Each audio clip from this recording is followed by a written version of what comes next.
Hello, I'm Mayor Eric Garcetti, and it's my honor tonight to join Blanca Soto and the Tierra Blanca Arts Center to welcome you to the SEMBLANZA 2020 Global Virtual Folk and Dance Festival. Each year, this event is a celebration of culture and diversity, a moment to bring people together from across the world, a chance to communicate through the power of dance and the language of the arts. By being a part of this festival, you are all cultural ambassadors, bringing the beauty of folklore, music, visual art, movement, and your unique voices into one single platform. You are building community here in Los Angeles and around the globe, and that has never been more important than it is right now. Because while a pandemic is keeping us apart, our spirit and our creativity can keep us connected. While COVID-19 is forcing us to stay distanced, Semblanza reminds us of our ability to overcome any challenge through our determination and resolve. So on behalf of the City of Los Angeles, thank you for being part of it and enjoy the program.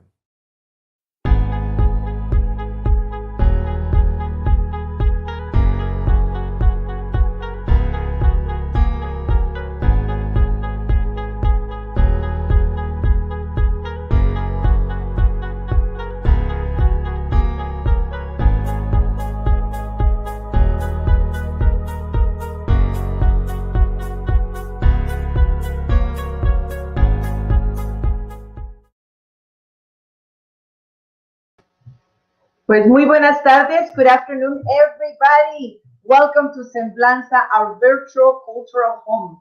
Because this is going to be a new concept, and I hope you all are ready to have a beautiful treat and of cultural awareness. Muchísimas gracias por estar con nosotros. Una vez más, somos Semblanza, una ventana o casa cultural para todos ustedes de manera virtual. Y la verdad que este es un nuevo concepto que esperemos que todos ustedes lo empiecen a disfrutar, compartir y darnos like y hacer share. Y también si tienen algo que compartir de sus tradiciones, de su cultura, de su país de origen, de cualquier parte del mundo, Semblanza abre las puertas para que aquí compartamos nuestro amor a nuestra cultura, a nuestro folclore y nuestra tradición.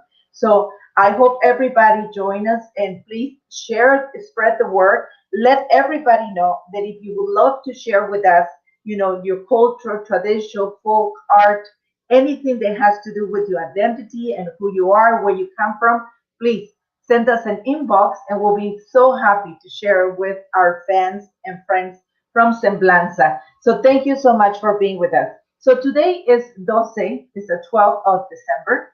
And in Mexico, we definitely celebrate Virgen de Guadalupe, nuestra patrona, here she is. But also, you know, today we have a special presentation.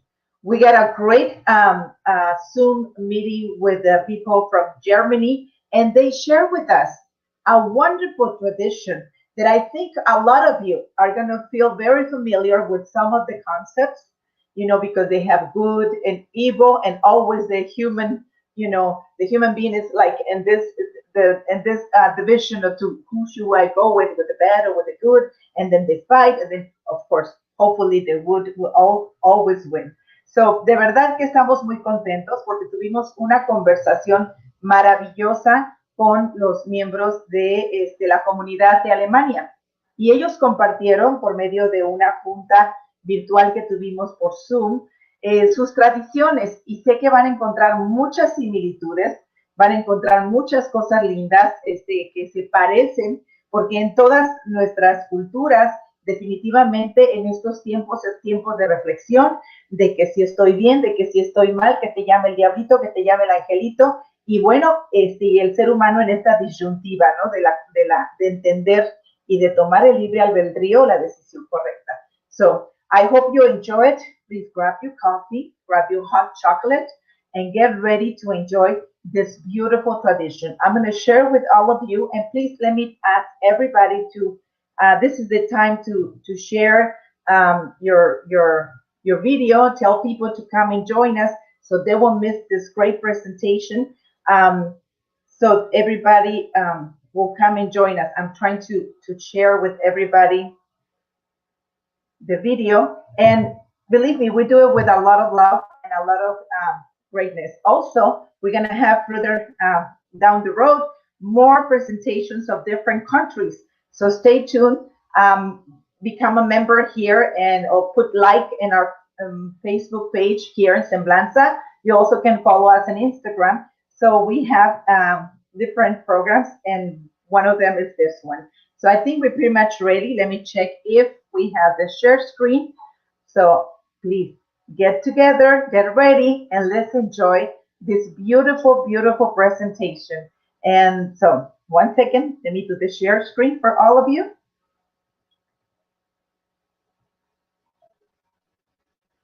Okay, here we go. Let's see. I think I'm trying to do the share screen once again. Okay. Okay, there we go.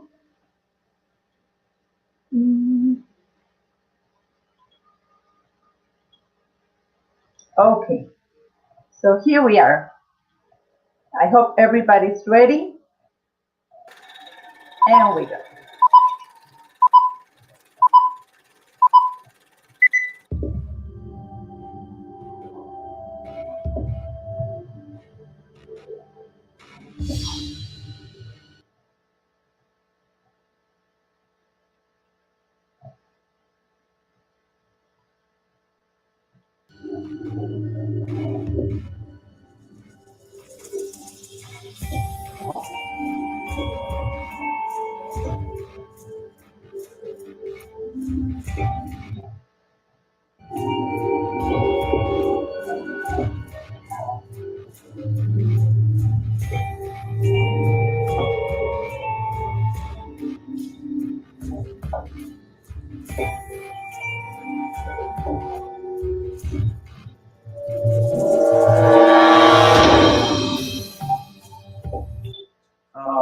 So welcome everybody to our Krampus event today.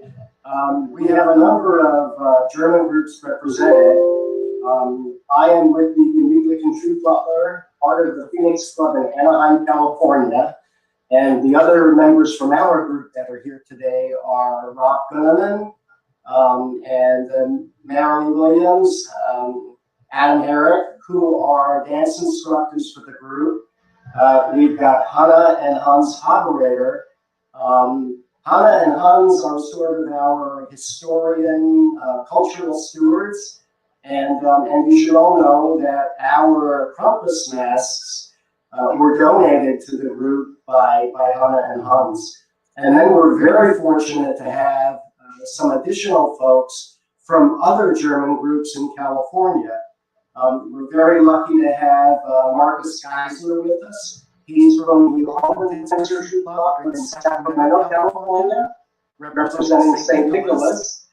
And we have Chris Scheffler, who's with the Bavarian Club Golden Gate in San Francisco, and he's representing Krampus. Amanda, I'm not sure which group you're from, but we're very happy to have you join us. We've got different regions of Germany and Bavaria represented that will talk about the Krampus tradition in that area. And to set the stage, I will say that Advent has now started. At the time of this recording, it's actually the first Sunday of Advent. And Advent is a time where the world becomes darker. In modern Christian history, it's a time of anticipation. And in pre-Christian times, the days got darker and the nights got longer, and the world became more and more devoid of signs of life. So this was a time of year when sinister beings became much more prevalent. And getting through the end of the year and into the new year, post-Christmas, when the days got longer again and there was more light in the world, was the thing to do, right? Protect yourself from these sinister beings. And with that, I will turn it over to our Krampus experts. I'm you, Hannah. Thank you so much, Ruby. I appreciate that. You already gave us a beautiful background. Yes, the nights were long and the days were short. And especially in the mountain ranges with all the forests around, it was spooky. And because it was spooky, you got all those spirits around and ghosts around, and then you were looking for the good ghosts to chase away the bad ghosts. And out of that area in that time came Krampus. He was one of those bad ones. And we tried to protect ourselves.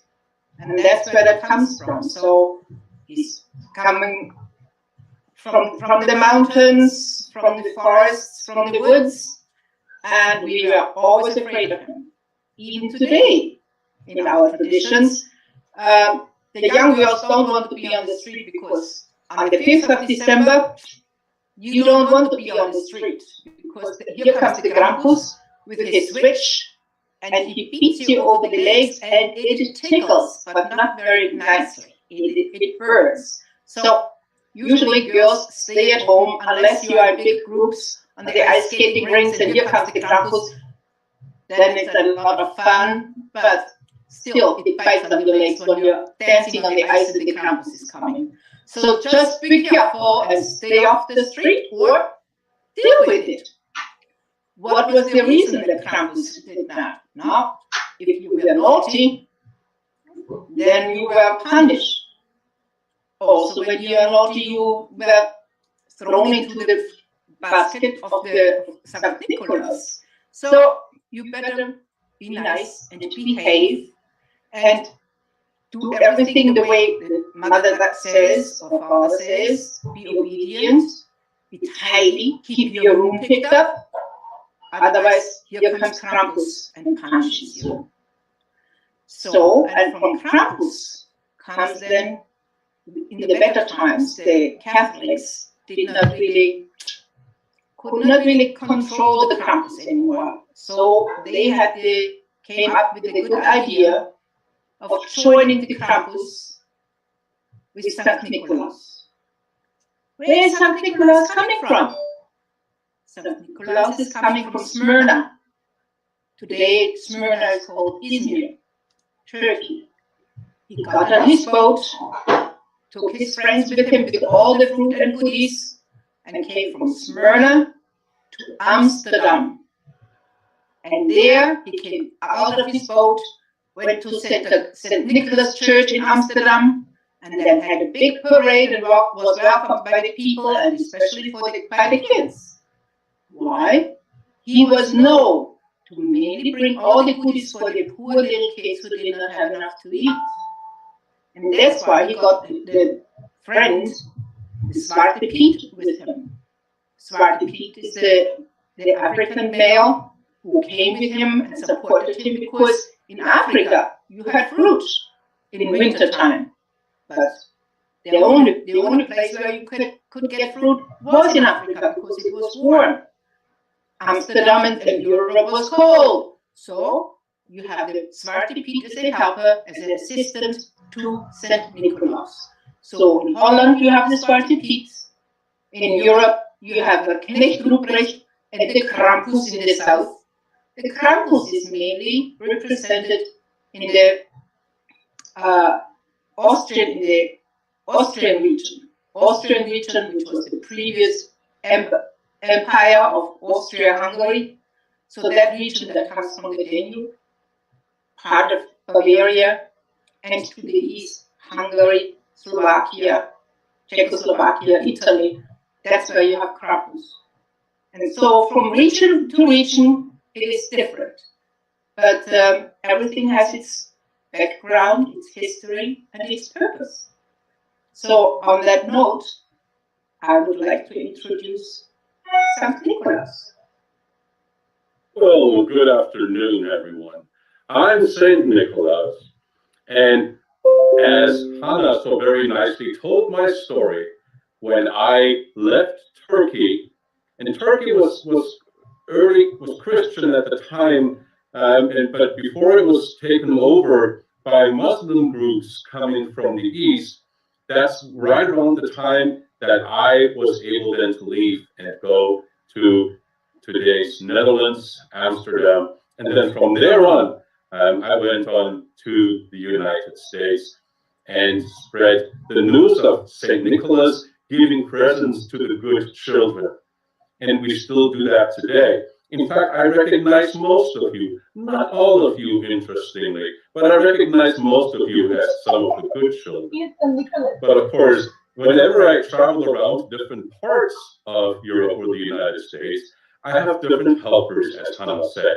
So where I actually grew up, now I'm speaking as Marcus from Sacramento, I grew up in the beautiful city of Köln or Cologne in the Rhine country. And there, St. Nicholas, known as represented as the bishop, as I addressed. His helper was Knecht Ruprecht, which is a servant of Ruprecht, and it was not certainly as scary as the Krampus from the other regions in Austria and the parts of Bavaria, as Hannah was describing. But Knecht Ruprecht still had a switch that if children did not behave, that's where they would be punished for not being good. And then the good kids, then I brought lots of candy and I brought lots of chocolates and fruit as well. Speaking of fruit, growing up in post-World War II Germany, my parents, that was kind of a celebration for them as well. Certain fruits were only available during certain parts of the year. So the fruits that we got still when I grew up were oranges, for example, which of course don't grow in Germany, but they are imported from other places, again, from warm regions of the world. So nuts, which also oftentimes did not come from Germany. So those were the things that we found in our shoes. Now let me talk about those shoes a little bit. On December 5th, which was the night before St. Nicholas Day, all of the children had to clean their shoes. And we would usually pick big pairs of shoes that we had, so that St. Nicholas had more opportunity to put more candy inside the bigger shoes. And we cleaned those shoes. So my mom always took it as an opportunity for us to actually teach us how to clean shoes, how to put polish on, and how to do the polishing. And those were then set out by the fireplace on the evening of December 5th. And then when we got up in the morning of the 6th, usually a little earlier than planned, then we would find candy and nuts and fruit, or like I did one year when I hadn't really done my chores very much, we would find a switch instead. So my mom at the time sent a very clear message about me not being one of those good kids that year. And that tradition keeps going to this day in different parts of the world. Again, that St. Nicholas has different helpers. So I'm going to pass it back now to Hannah, so she can talk more about my friend from the Austrian Bavarian regions who helps keep the kids in line, and that is Krampus.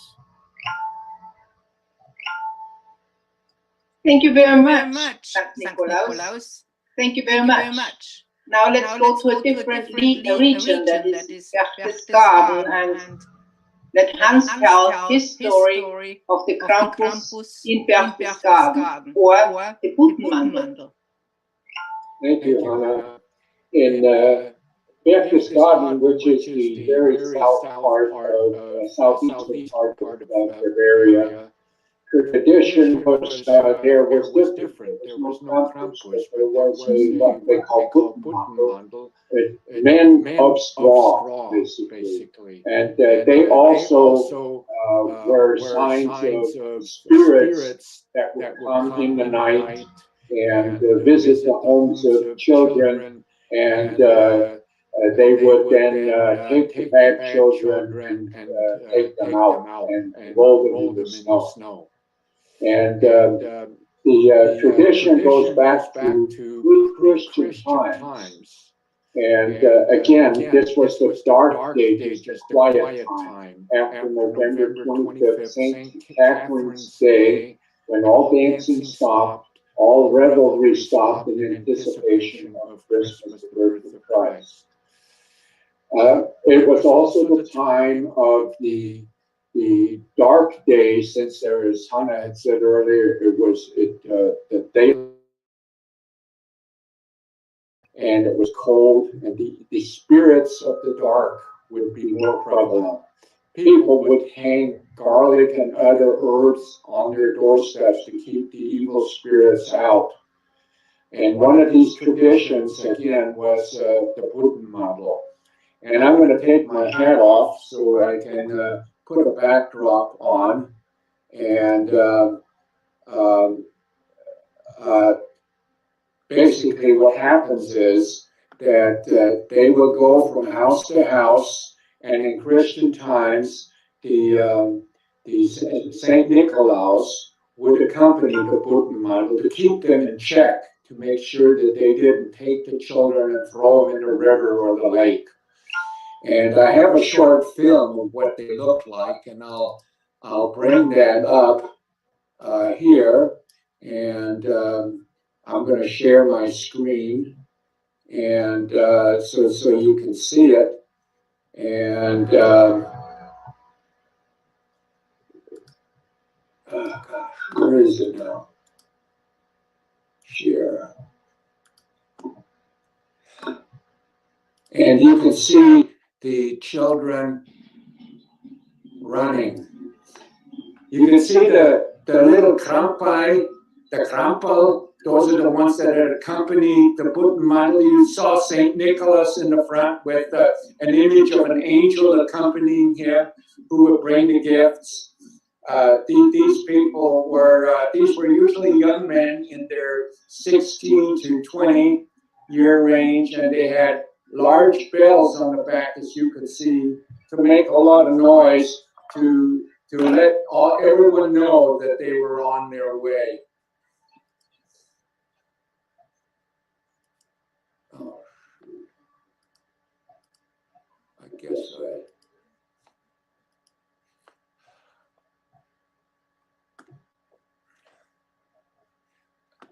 Okay, I'm going to stop screen sharing so that I can be back on again, and I have some other pictures to show. What this shows is the children being, you can see the men would lie down, and they would take a heavy rope, and they would bind this rope around them with straw. This straw had to be very long. Typically it was 5 feet long, and they would have to make two sections of it, and wrap the young men with that. Hans, you're not sharing. Oh, okay. Oh boy. Share screen. Okay. Am I sharing now? Okay, so here you can see they're standing up. There's some friends of mine there. I was actually invited to take part in this celebration, which takes place on the 6th of December. And you can see them putting the giant bells on. And here, I'm going to show another picture.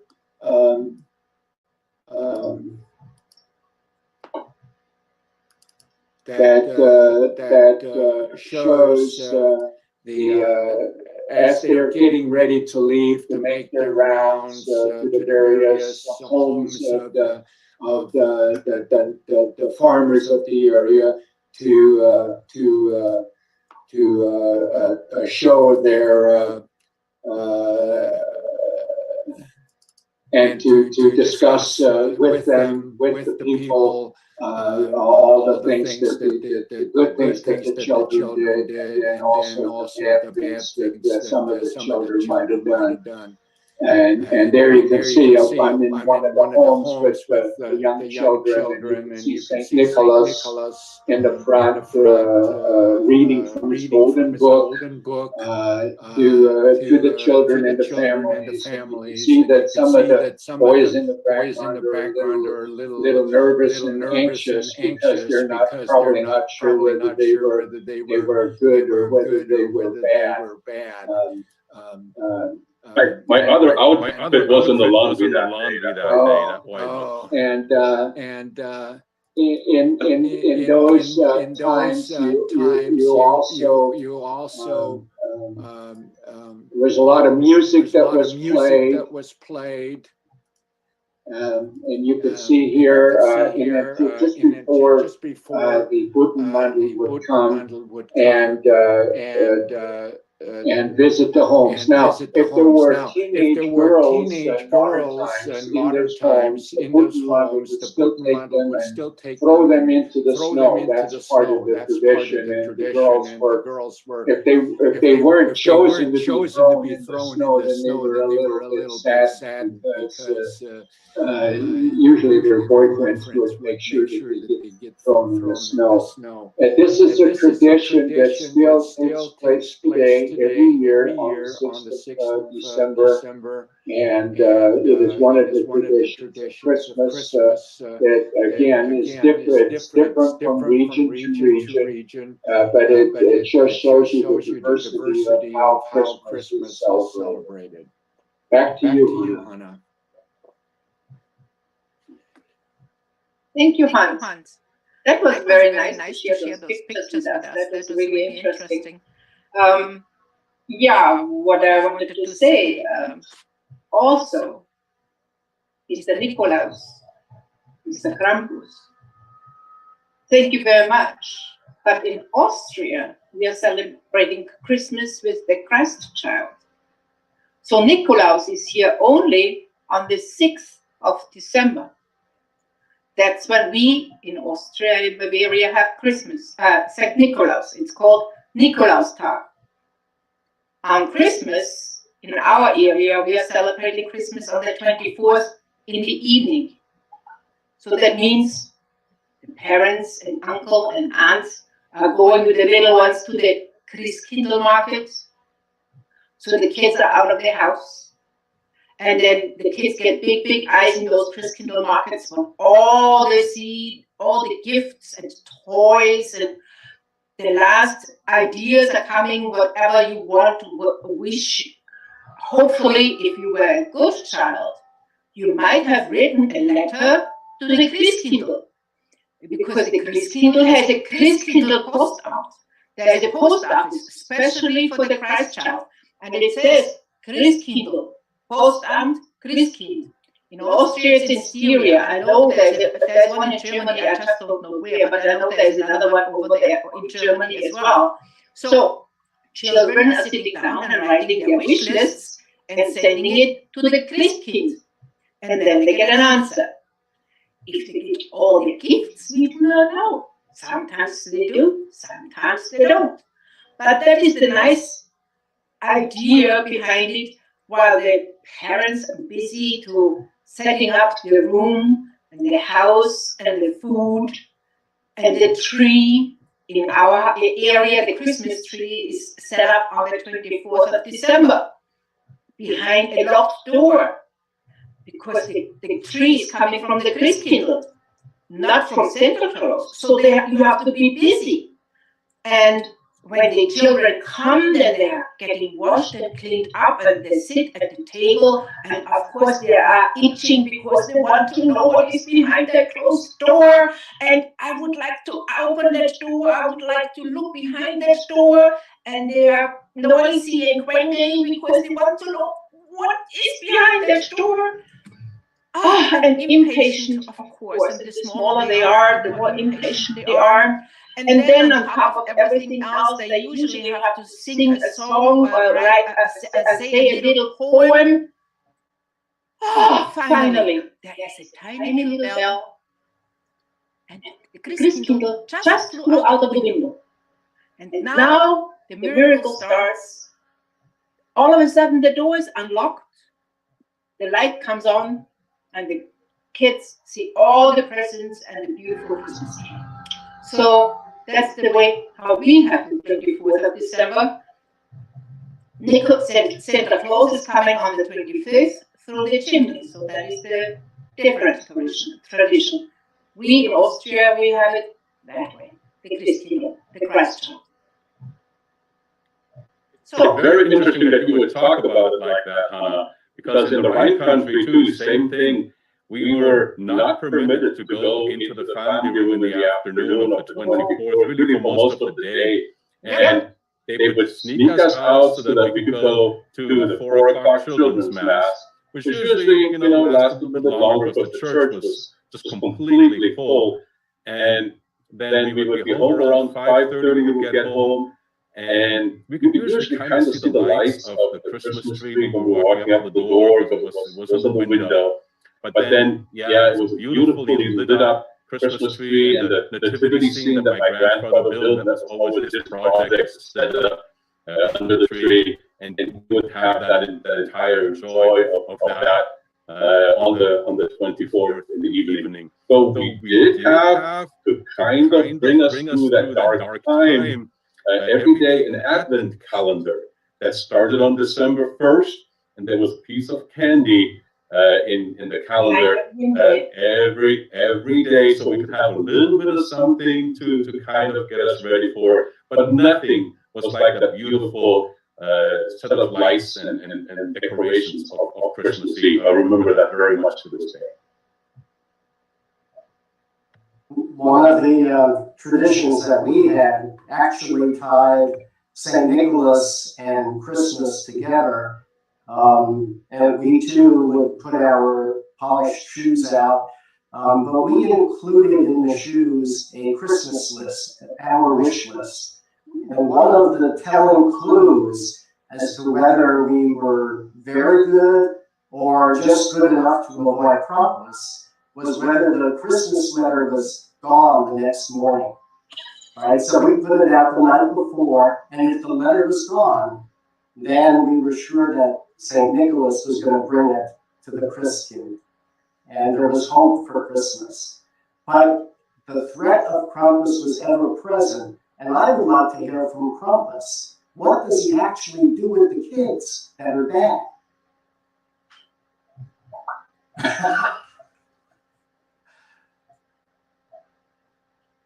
Unmute and tell us, Mr. Krampus. He cannot speak. I think what he's saying is he eats them, huh? Things too fierce to mention. Yeah. Now, Krampus usually, there is a Krampus in general, he is just teaching the kids. Teaching the kids in the sense that he is getting this witch or punishing them, and the punishment usually is they have to say a poem, or they have to write poems, or they have to write it in a book many times, so that what they are not allowed to do, what they should not do, or whatever the purpose was, like why they misbehaved or what it was that they misbehaved, that usually was the punishment. And when you were getting older, the Krampus then said to St. Nicholas, the children, they have not straightened out enough yet. They have to wait until Christmas, because today I have nothing in my box. You have nothing for them in your bag. So that is the biggest punishment. But no, if ever a child went into the Huten, into the bag in the back, they were allowed out. They were let go. That was enough lesson for that night and for the next year to come. So they are not going to misbehave again. It really is a lesson for the kids, and a lesson for the big kids too, to behave. I know in my experience, like Rudy mentioned, St. Nicholas will come on the 6th of December, accompanied by Knecht Ruprecht. And he was a rough kind of a guy, had a gunny sack on for clothes with a rope for a belt, and old shoes, and a scruffy-looking character. And he would grunt all the time, and St. Nicholas would have to quiet him down. And my St. Nicholas would read from his golden book, and he would list all the things I did correctly and all the things I did incorrectly all year. And I was always surprised, how did he know? But unfortunately, Knecht Ruprecht also had a big sack. And although we didn't have Krampus, Knecht Ruprecht had a big sack. And almost every year I was put in the sack.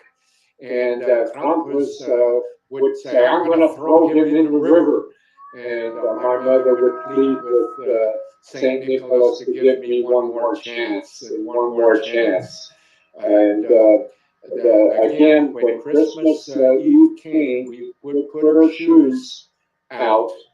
And St. Nicholas on the 6th of December would say, well, he'll give me a reprieve until the 24th. And if I hadn't changed my ways by then he would let me know. And the way he would let you know is when you put your Christmas list in the shoe, if it disappeared, then you were good.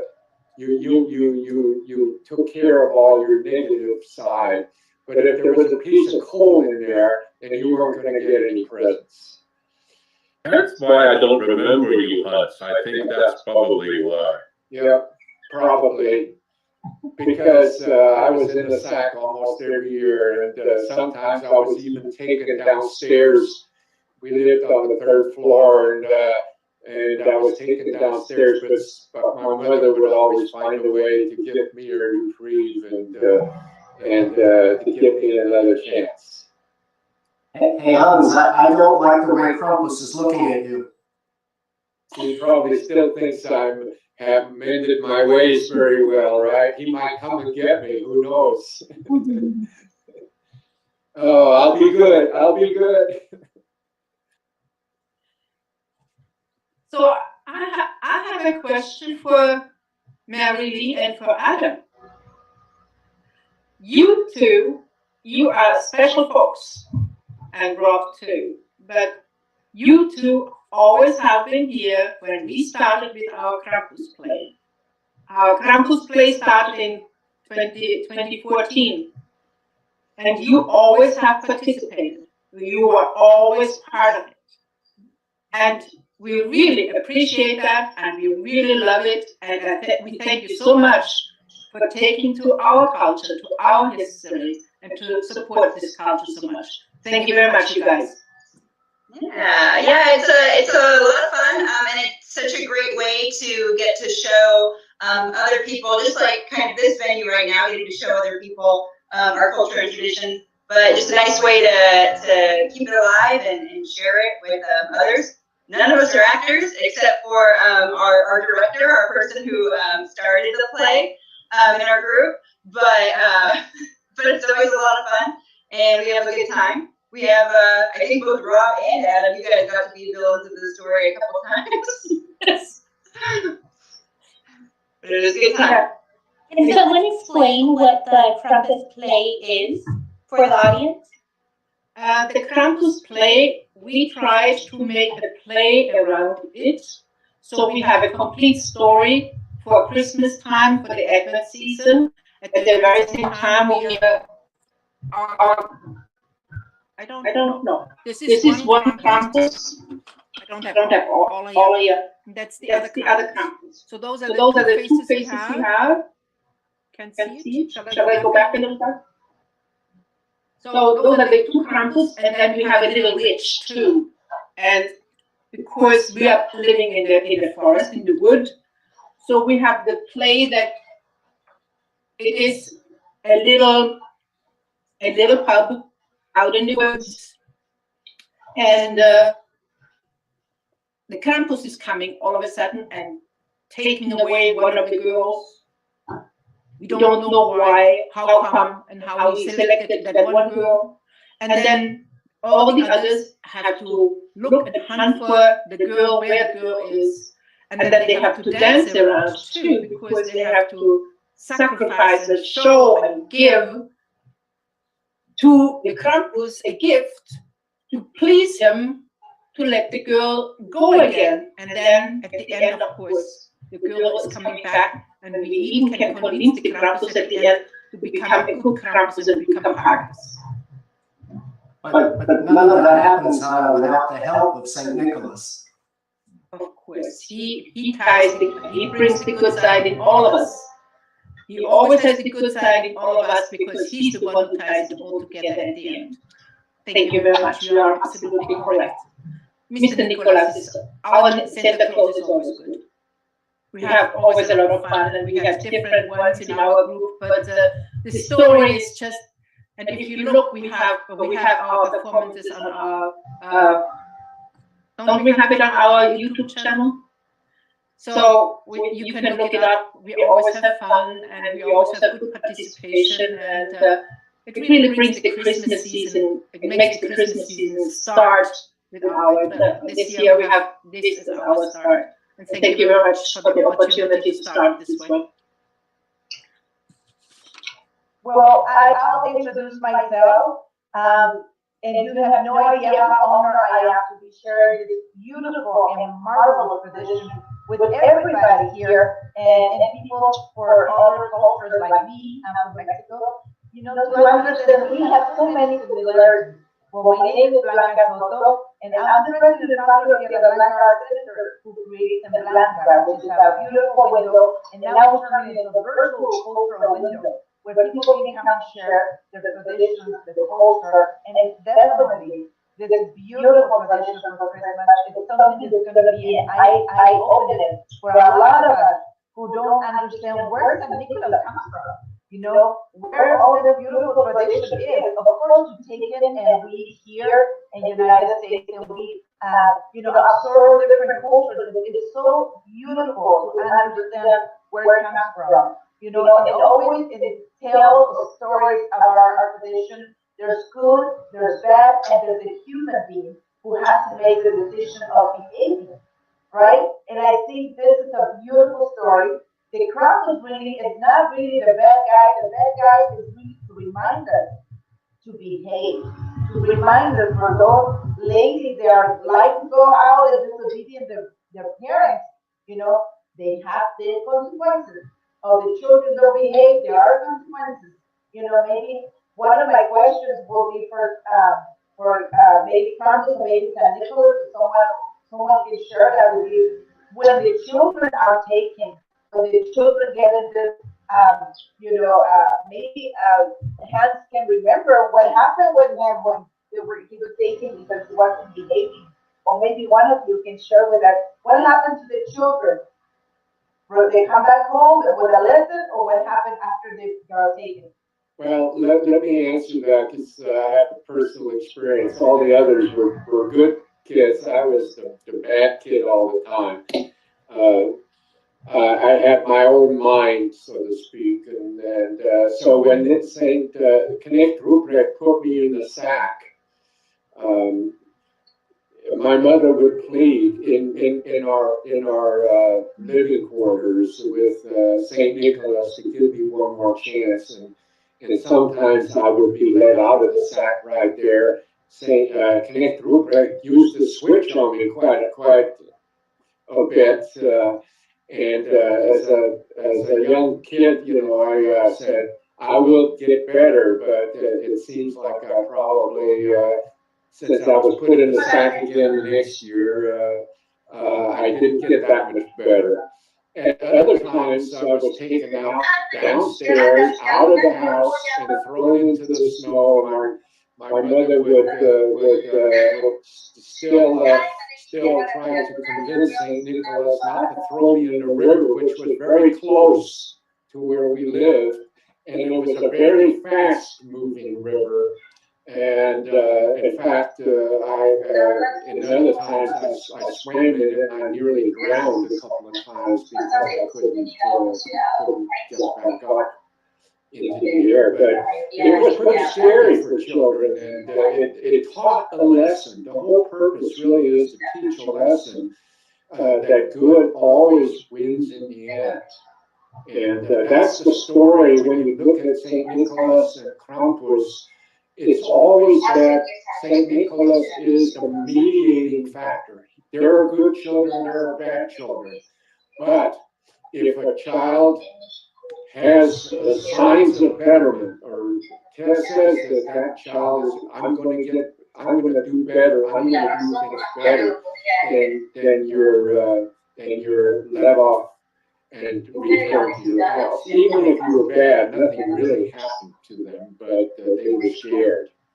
But the point is that it was a lesson. It was a life lesson that was taught of good behavior, proper behavior, and of course it also had to do with, in our case, with the Catholic Church, because we would, before St. Nicholas came, we would go to Mass on the 6th of December, and again on the 24th of December, before the Christ child came to bring gifts. We would go to Mass and celebrate Mass, and after that, we would come home. So it was always the point of goodness always wins out. It's a life lesson for people.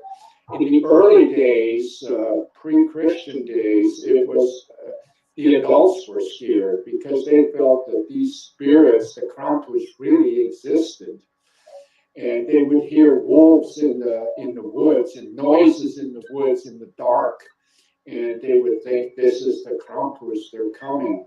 And we better watch out. We better get inside. We better lock our door and put healing herbs, the good herbs, on the door so that they wouldn't try to come in. So it was a tradition based on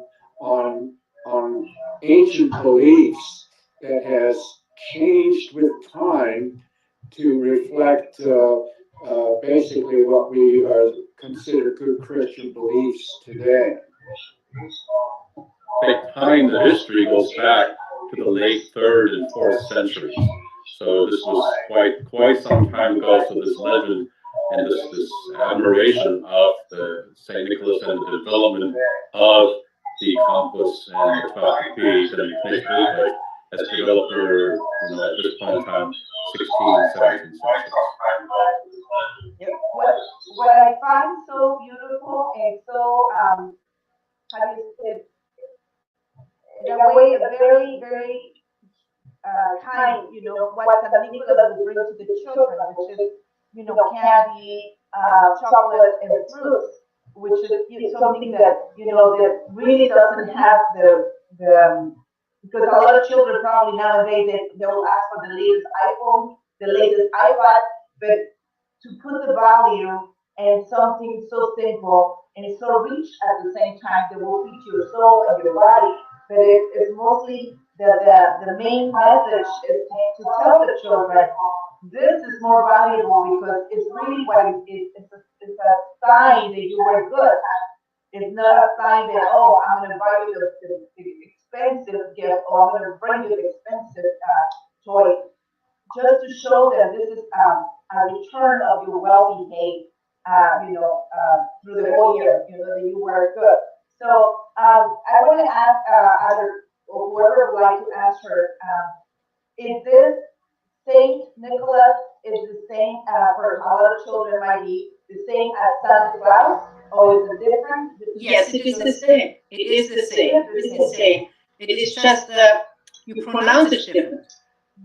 Saint Nicholas became Santa Claus. That's good. That's good. And also for the shoes, we have that in Mexico. They rewrite letters to the three kings. The only 3 kings. Yeah. On the 6th January. Correct. So but they write the letter to and the shoes. They clean out the shoes on the 5th of December. That's correct. Yes, because Nicholas comes at night. I love that what Rudy said. You know, if the letter was taken, maybe we'll get the present, or maybe we'll get what we had asked. And I remember when I was little, a lot of times we would ask for, you know, to be better ourselves, to be better with our community, to help me to go through my, you know, say, difficult time to understand what's going on with my behavior. Instead of asking for material stuff, you know, that we were asking to be good with the community, be good with my parents, be good, you know, to help us to behave in good. Maybe, I don't know, maybe something that Hans forgot to put in the letter. Well, right?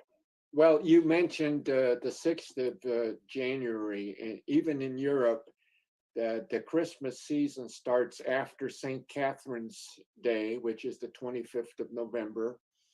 And Advent starts on the 1st of December, which is the expectation of the coming of Christ. But in some areas of Europe, like Spain, for instance, Christmas or the gift giving is also celebrated on the 6th of January, which even in all parts of Europe is considered the end of the Christmas season. So the Christmas season does not end on the 25th or the 24th as we would celebrate it, but it really ends on the 6th of January with the coming of the three holy kings. And like you said, in Mexico, it's very interesting because in other parts of the world, that is when the gift exchange actually takes place, is on the 6th of January. Well, to add to that, in the Rhine country, the Christmas season actually extends all the way to a feast called Maria Lichtmess, which is the Mass of the Light of St. Mary's. And that is, I believe, February 2nd. It is early in February. So technically, we would actually, in my parents' house, keep the Christmas tree up until that time. So that is an interesting connection. And one other connection that I have to the three wise men who came to visit the baby Jesus, their remains are actually in the Cologne Cathedral, which is right near where I grew up. So January 6th, in fact, was a holiday from school for us because I went to Catholic schools. So that was always a day that I believe it's Bavaria as well, where it's an actual holiday. It's not and Austria too. In different parts of Germany, in the Catholic regions, and that is another day where we didn't get any more gifts that day, but certainly a day of celebration. And one more thing, going back, Blanca, you mentioned, you know, the idea of feeding the body on December 6th. Well, you know, there were times that as St. Nicholas, I was actually asked to deliver what might be considered a stocking stuffer into those shoes, in addition to the nuts and the fruit. And of course, if you think about the tradition of the stockings that we have here, don't they really represent boots in a certain way as well, and shoes? So I'm no historian, but I would believe that that is probably a connection between those customs as well, that we are now celebrating in the United States today. Very good, very good. And also, if you notice, even children nowadays, you know, they create and they make their own stockings, you know, to put their names and, you know, to leave right there the letter. So yeah, in some ways, you know, we keep some of that tradition. And also, I don't know if this is all something that you do in your tradition, that special songs or special little beautiful songs that you sing during this time. Can any one of you can sing a little bit for us? Many, we have many Christmas songs. So Hannah, sing a little bit for us. Silent Night, Holy Night comes from Austria. I don't want to sing because I don't want to be alone by myself. Hey, I'm a musician in the group. I can sing one. Would you join me with Silent Night for tonight? Actually, I'm going to sing one about St. Nicholas. Okay, sing St. Nikolaus. Lasst uns froh und munter sein und uns heut von Herzen freuen. Lustig, lustig, tralalala. Bald ist Nikolausabend da. Bald ist Nikolausabend da.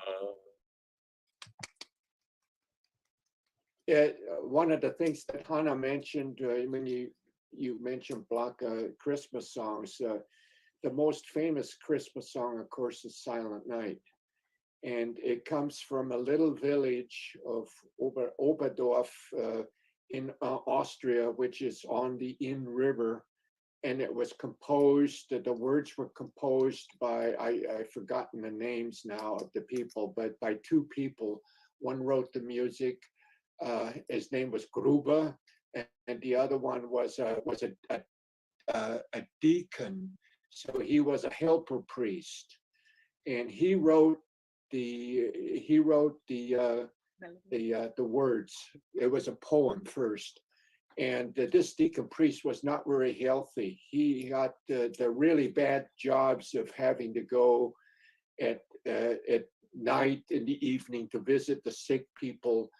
And unfortunately, he passed away. But they built a beautiful chapel in that little village in Austria, which is the home of Silent Night. It's called the Stille Nacht Kapelle, or Silent Night Chapel. Beautiful place. Really, it is very, very touching. I was there, we were there about 2 years ago or 3 years ago, and when you go there, it just gives you the goosebumps because you know the meaning behind it. And if you consider, it was very simple people, tiny little people, unknown people, and a song goes all through the world, like Silent Night, Holy Night. So words really can make the difference, and words can really be healing. And let's just hope. You never can give up hope. It is our Advent season, and let's just try to continue keeping hope and being positive and kind to each other. That's how I would like to end on that. So just to give you the names of the people, Franz Xaver Gruber composed the melody, and Joseph Mohr wrote the lyrics to this very beautiful Christmas song. Very nice. And one of the things that it'll be beautiful to finish, this wonderful conversation and to invite people to stay with us too, because we're definitely going to perform. I mean, no, we're not going to perform. I'm not going to perform, but we're going to show the beautiful play they have worked on, and to remind everybody that the greatest of the human spirit is also to pass on their traditions. And yes, one of the things that I would like to, share with you, that Amanda is here, and she was born and raised in California, but definitely she's been in contact with a lot of different culture. And I wanted to ask, and she's part of Semblanza team, but I wanted to ask you, Amanda, your experience in Germany when you were there, what was the most beautiful or thing that you can remember of the people of Germany? And also, what has been this traditional for you, here in the United States? That's such a beautiful question, and so complicated to answer. To boil it down to one sentence or one paragraph would be impossible. So my experience is I've been traveling to Germany since I was 16 years old.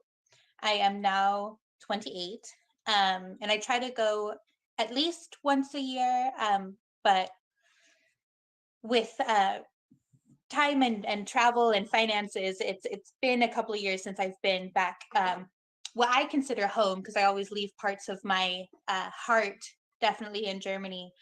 So I learned Christmas traditions from both Berlin. Was with a host family I was staying with, and so we would do St. Nicholas Day in Berlin, and we would travel to Dusseldorf for the 24th and the 25th. So I got both sides, both East and Western Germany traditions. And that was always very, very special.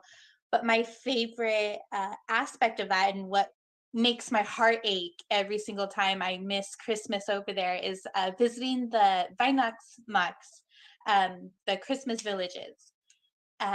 It's just such a wonderful atmosphere of community, of hope, and Gemütlichkeit, and it's a wonderful experience, and I don't necessarily receive that feeling here in the United States, here in California, where it's 80 degrees outside.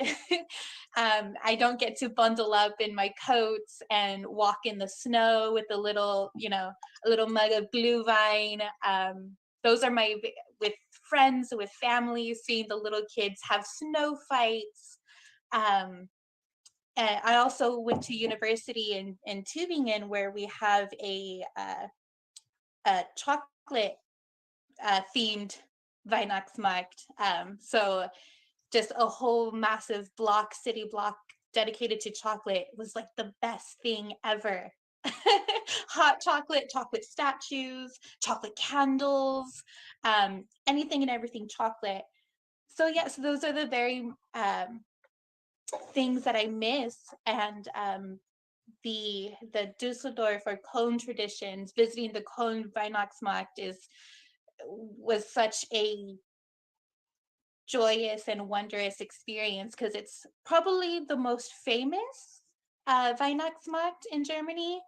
And it's huge and massive, and it's right underneath the steps of the Kölner Dome, and it's just breathtakingly beautiful. And what astounded me every single time was that even though it is massive and people around the world are coming here to this, Weihnachtsmarkt, you felt at home, you felt the love, you felt the magic of the season. And it was, traditions of, centuries past meeting you today in the present. And it's unexplainable. But yeah, the missing those traditions makes my heart ache every year. And I do, I'll shed a tear every year at Christmas just for my German heart. Wow, you tell it with such a passion. I almost was in tears. I have a little, like, a 5-minute just like I'm not home in Germany for Christmas this year. Yeah. And then I'll become present in the moment again. But yeah, I'll shed a tear every year. Yeah, can you imagine how they feel not being there too? Yeah. So it's so wonderful that you bring that beautiful tradition here to California, not just for the community and people in Germany, people from Germany that are here, but also for all of us to, you open arms, for people to see your beautiful tradition, to understand the greatness that you have in your history and all the things that you pass on to children. So you are doing an incredible job. And thank you so much for this organization and to create this beautiful Christmas tradition here in California. So, and like, they said they're probably not actors, but they feel it with their hearts. And I think that's way better than any actor can do. When you feel it in your heart, and I can totally see San Nicolas, you are San Nicolas. And Krampus, you are great Krampus, every single one of you, you take it so beautiful, because you understand, and that's something that we need to share with children and the young generations. Please get involved in your culture. And even though, just like Amanda said, you're not born in Germany, Germany can born in your heart, because they have such a beautiful thing to share with the world. That's what Semblanza is all about. So let's finish with a beautiful note from every single one of you. Why do you think people should watch this wonderful play, and why it's important to pass on our tradition here in California to the world from Germany?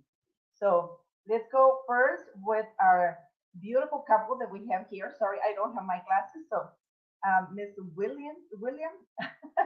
So please tell us why it's important for people to watch this play. Yeah, we want to hear the voice of that gentleman right there.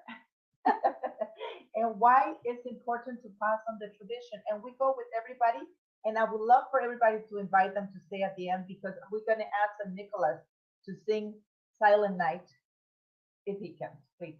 Okay, so let's go with the first couple. Go ahead.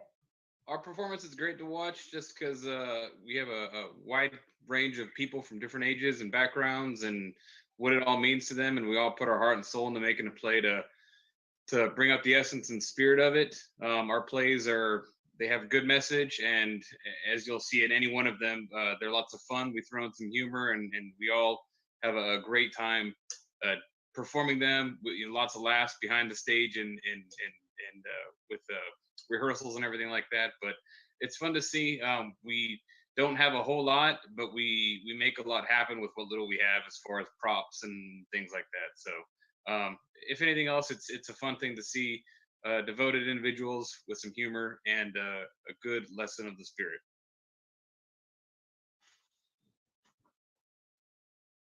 Let's go with you, Rudy.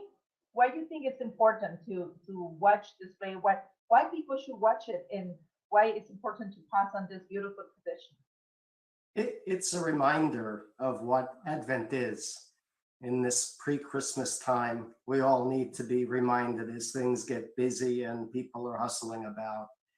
And I mean, the traditions are a part of who we are, what our roots are, right? And you need to understand your roots to be able to understand where to go from there. And the sharing is just something we do in California. We're very diverse, right? And we have the opportunity to see what others are doing, and we should share what we are doing as well.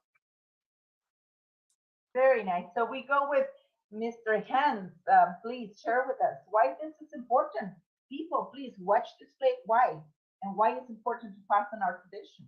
Well, I think if you, we come from a diverse background in California, but if you don't understand your traditions, then you're going to make the same mistakes that continue to be made. You have to understand your traditions to know where you are today and to know how to be in the future. That's really the message. The message on the play really is that it's a quiet time. Slow down. Christmas, you're supposed to be pensive, thinking more than doing. It's a time where you sit in the evening and light the Advent candles on Sundays, where you sing Christmas songs, where you reflect on your life and your future, and you look at what's good in life, and that's what you concentrate on. The Krampus play that we have is something that shows a bad side, but the good side always wins. And it's not just because it's one side versus the other. It's because it's the right thing. It shows you. In times it's very funny that even the bad Krampuses in our plays tend to be quite funny, and that they listen to Saint Nicholas, and they do what he tells them to do. And even though sometimes they're a little bit obnoxious, but they always listen to Saint Nicholas. So you have this diversity. You have this dark side, the Krampus, and you have the bright side, Saint Nicholas. And Saint Nicholas is in charge. So that, I think, says it all. Very good. Thank you so much. And before we go with Hannah and also our very, very, the main characters of this play. So Amanda, you want to give us a small message? Because I know we're running out of time and everybody's anxious to see the beautiful play. So tell us why you think it for all of us who are outside from this beautiful community, it's important for us to watch. And I think it brings a beautiful message, and it will resonate cross-culturally, which is something in itself is quite beautiful. because I myself have no German blood, but I really found my family and really found my heart within the German culture. And that's where I feel most like myself. So not only will this play resonate with me and my heart, but it will also resonate with those with German connections, but it will resonate with everyone. It's a transcontinental, universal message of of bringing attention to this magical and spiritual time of year, and it's everyone will find something beautiful and unique and a meaning to themselves. Wow, thank you so much, Amanda. So we're going to go with Hannah. Hannah, please send us your message. And also we go with Rob because he's the one who created this beautiful concept. And thank you so much for inviting us. So Hannah, please go ahead. Thank you very much for the opportunity to let us share our traditions and let us share the different areas as we are representing them here. But bottom line is love, forgive, and care. That's all I can say. And that is the Christmas season. You have to be able to reflect. And when you reflect, then you can give. You have to be able to give. And the giving is the greatest gift there is. Give. Give unconditionally. And it always will come back to you. And that's the season. Peace. There you go. That's beautiful, Hannah. Thank you so much. And Rob, we said in Spanish, I don't know if it's the same thing. The last will be the best ones. So I of course, I'm keeping San Nicolas and Krampus at the end. But go ahead, Rob. Tell us your message. And of course, we want to say thank you for everything that you're doing. Thank you. I like being chosen last. Last is always the best. I like that theory. I always did that when we performed. But watching the plays is great. When they brought Krampus to us as dancers, we were kind of taken back because we didn't know much about it. But we learned, and we learned just like we did today. My dad is from near where St. Nicholas is from, Marcus. He's from the Cologne and the Rhineland area. So I never knew about Krampus until Hannah brought it to us. And the plays are funny. There are quite funny parts in the play. There's not just women that get kidnapped. I'm not going to spoil anything, but there's other people that get kidnapped too. Me. But it's funny.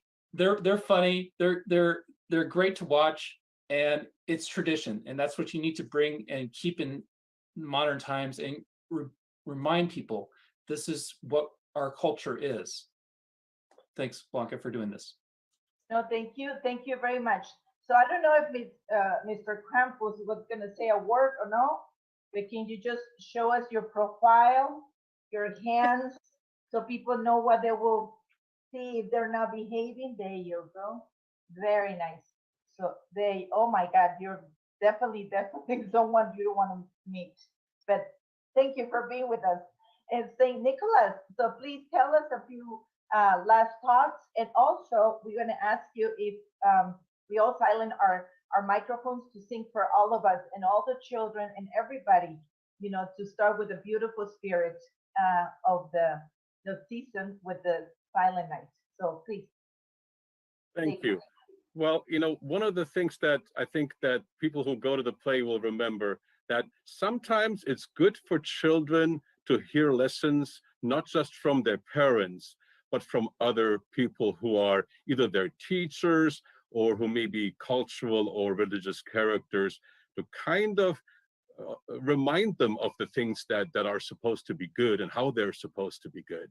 And hope those are lessons that the parents and that the adults will also remember. And that, as Amanda said, crosses cultural boundaries, because at the end of the day, we need to be good to each other to get along with each other. And that's a message that's definitely brought across by this play.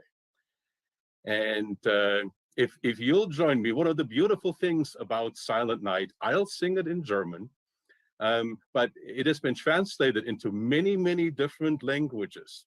So I remember when I also used to be a church musician, when we would play it at Christmas time. I would invite the members of the audience to all sing it in their own language. And it was just beautiful to hear all the different versions of Stille Nacht, Heilige Nacht at the same time. So if you'll care to join me, I'll sing it in German, and please sing along. I think it'll be good to hear you sing it in Germany, and Okay. maybe, you know, some of us can go in little by little, because if we all sing here at one time, unfortunately, with the delay that we have, it won't sound that beautiful. So Okay. go ahead, and then probably we can have Hannah to sing it too, and maybe a little, you know, if anyone would like to sing a little piece, I can sing a little song in Spanish because I know it in Spanish. So go ahead. Stille Nacht, heilige Nacht, alles schläft, einsam wacht, nur das traute hoch heilige Paar. Holder Knabe im lockigen Haar, schlaf in himmlischer Ruhe, schlaf in himmlischer Ruhe.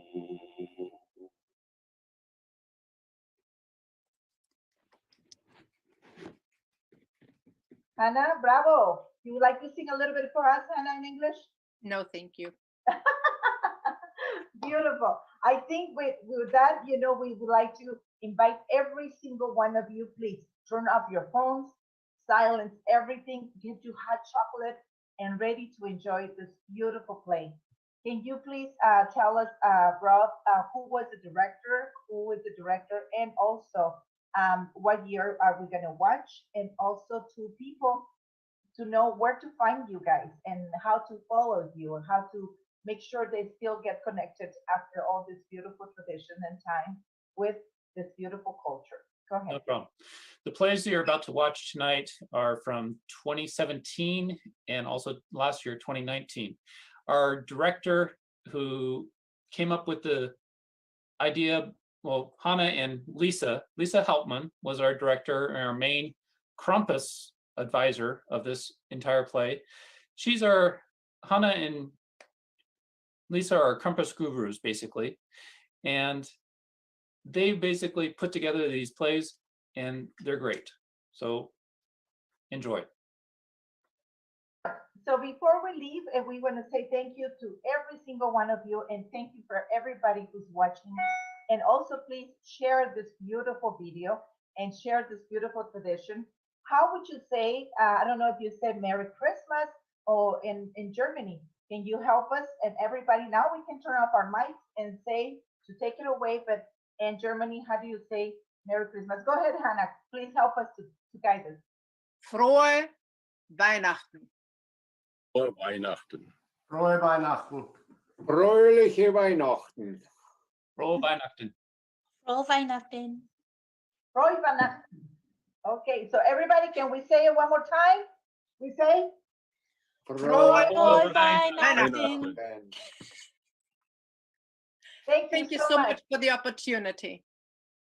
Thank you. Enjoy the play. Thank you.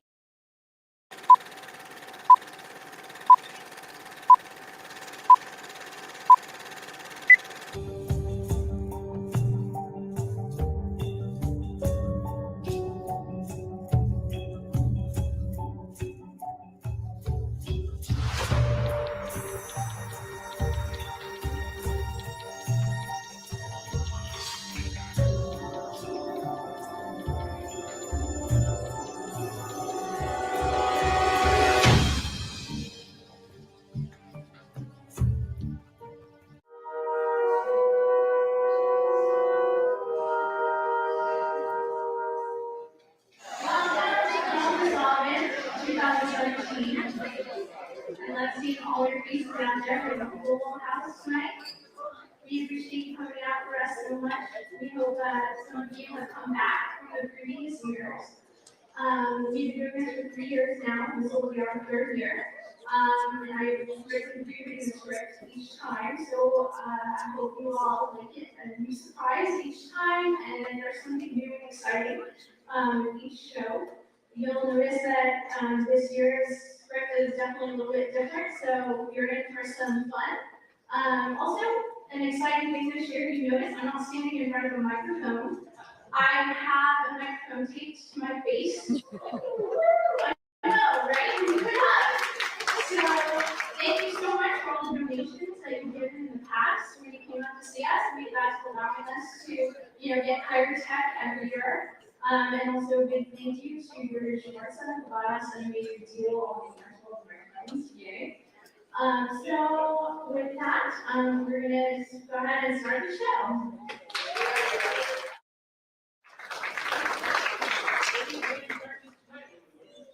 Same thing we practice in every prosa.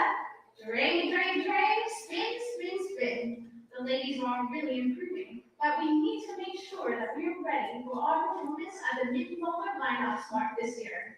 Yeah, we certainly do, but we also need to dedicate some time for the musicians. It's been far too long since we last practiced Die Glocken and Die Gospel, and we're going to be performing this weekend the Weihnachtssong.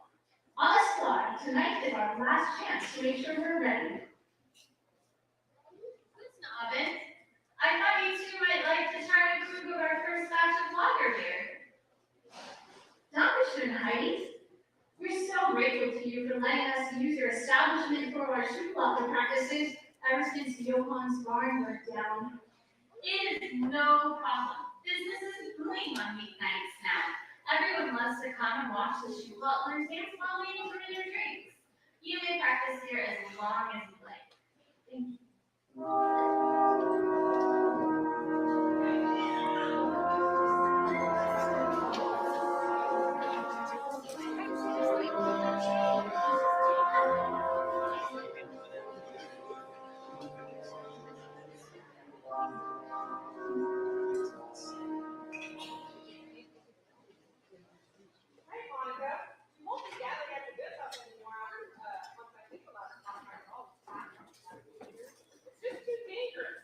That's right. Krampus said that only found are very unpredictable. I wouldn't want them to steal my dear Misty or somebody else by mistake again. You just never know what they're going to do.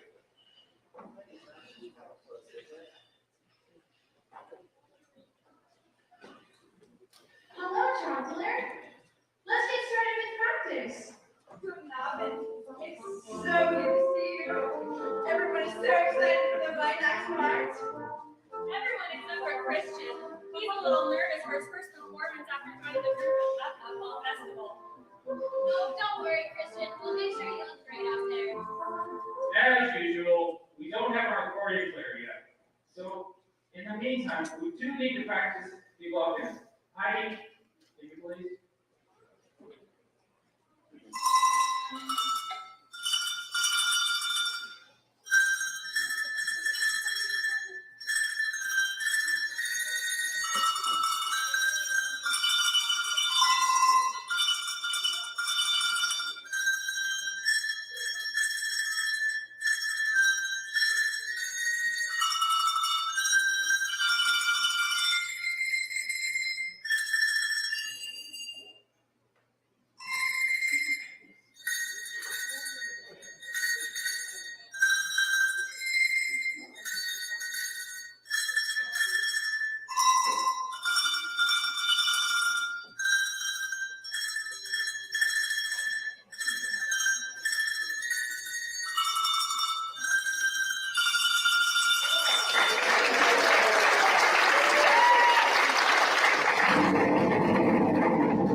more than fair.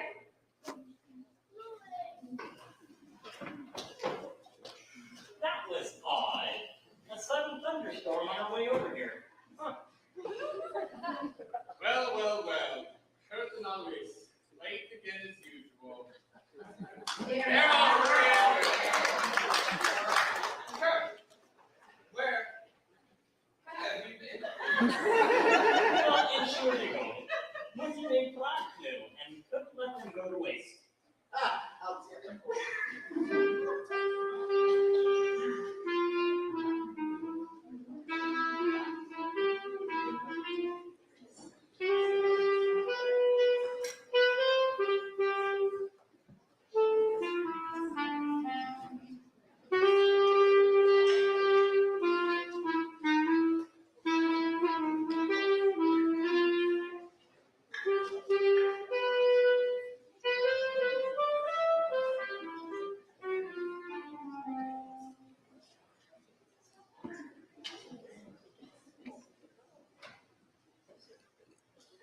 Magnus, mein Freund, grüß dich. Du bist von dem Mittenwald. What brings you to the Mittenwald? It's so good to see you. Ich freue mich sehr. Grüß dich. Grüß dich, Alois. Es freut mich auch. Ich bin eigentlich überrascht, dass du so früh hier I just got into town because it was hard to play at the Weihnachtsmarkt this week. You gonna be there? Of course, auf jeden Fall. The Verein has been practicing for the Weihnachtsmarkt. Would you like to play along with us? I would love to. You know, actually, I learned a few Tuscan music at the House Fest. Okay, enough distractions, everyone. Let's practice the new dance that we learned from the kindergarten. Stay up and we perform it this weekend.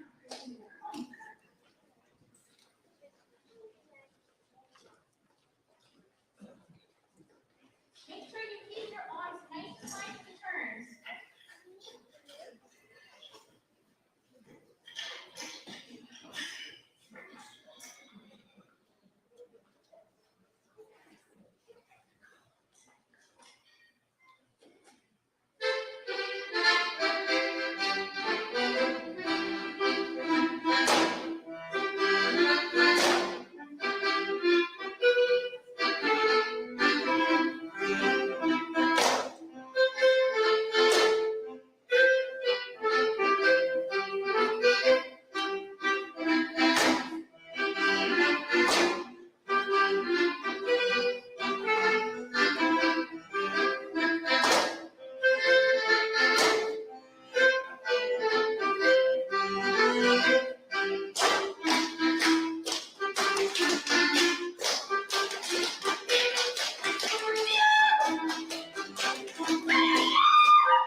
That was very nice.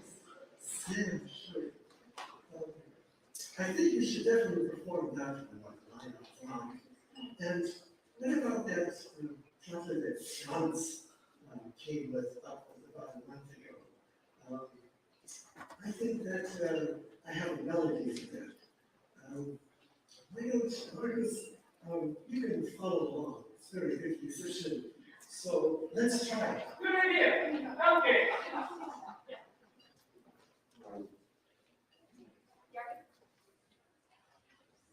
Lisa, what does the ladies practice do? Let's practice sitting in place.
plenty of other ladies that are maybe. Yeah.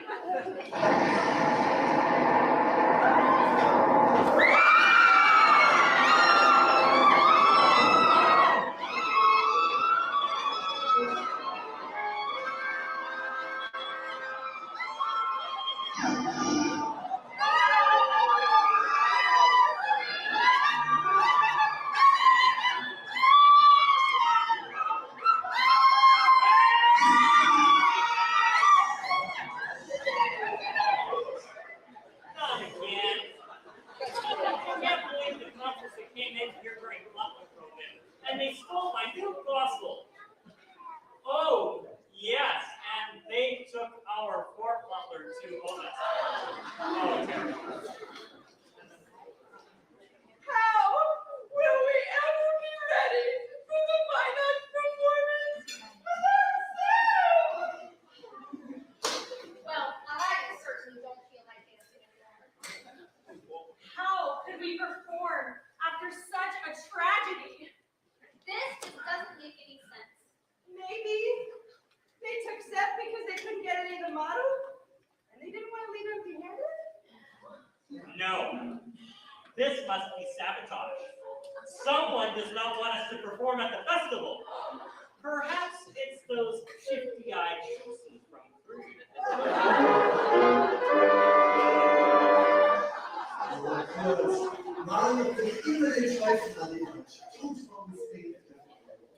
Seth is very resourceful, and he will survive in the woods. Can you believe this guy? We'll get him back. They will. Let's not lose hope. San Nicolas rescued Missy last year, and then the Krampus that took the real bad guys away. But St. Nicholas won't come till the week. He doesn't come to deliver delicious chocolates in the shoes of all the little boys and girls sleeping like angels until December 6th. Poor Seth. What if they took him to the fiery depths? They didn't. We will go and find him. We're gonna go up there and bring back our four father. Yeah! The worst of his clothes.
She's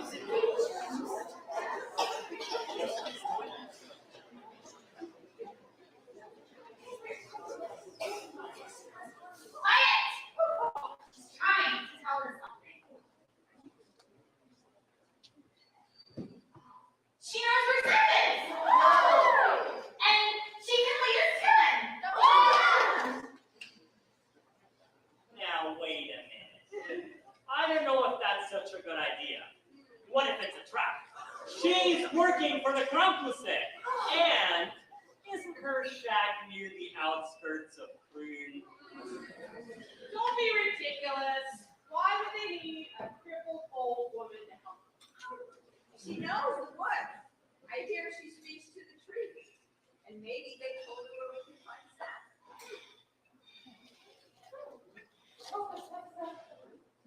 You're our only hope. We done.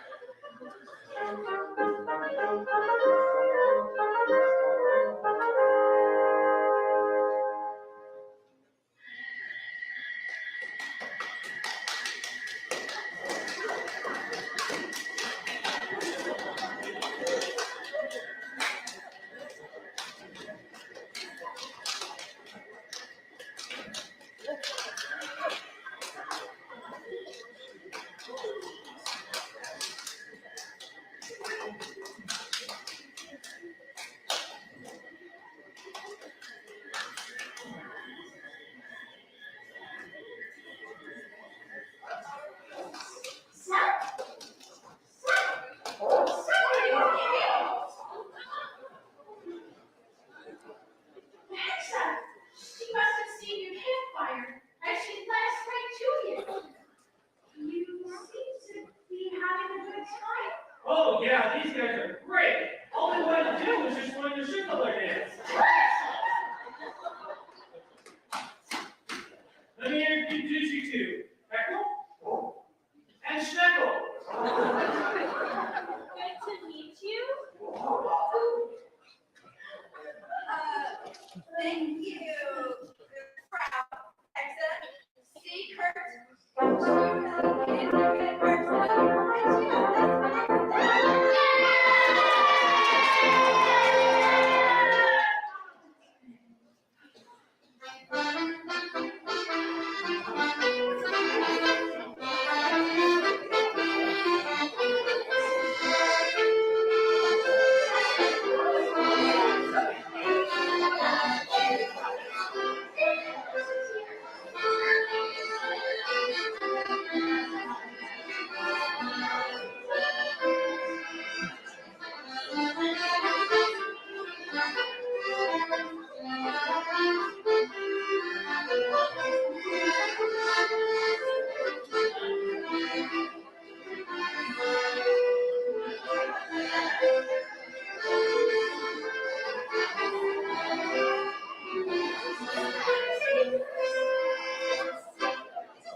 Ja, grüß euch Gott beieinander. Ich stehe als meine Krampus gekommen.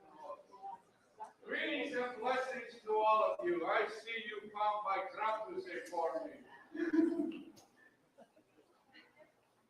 They should have been back home making the list of all the bad children getting ready for next week instead of dancing in the forest.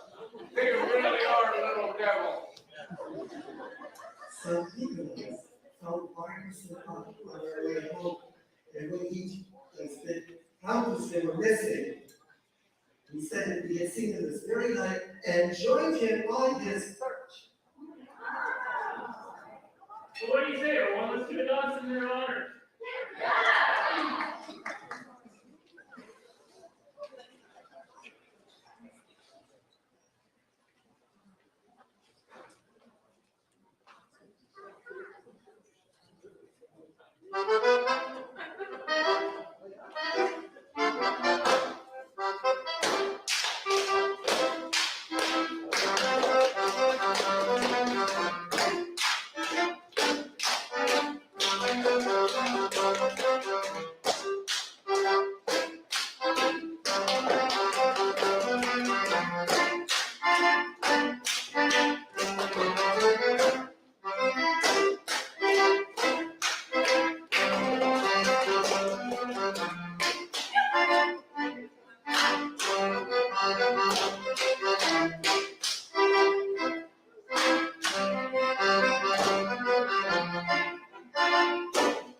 Well,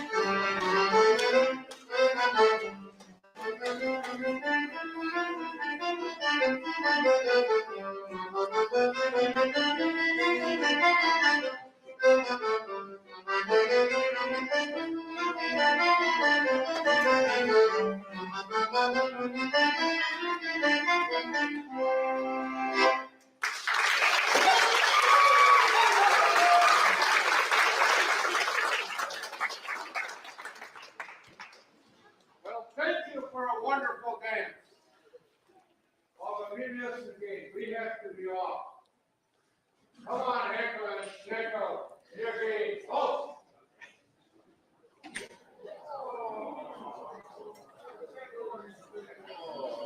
Gott segne euch alle. Und ihr kommt mit mir. Servus.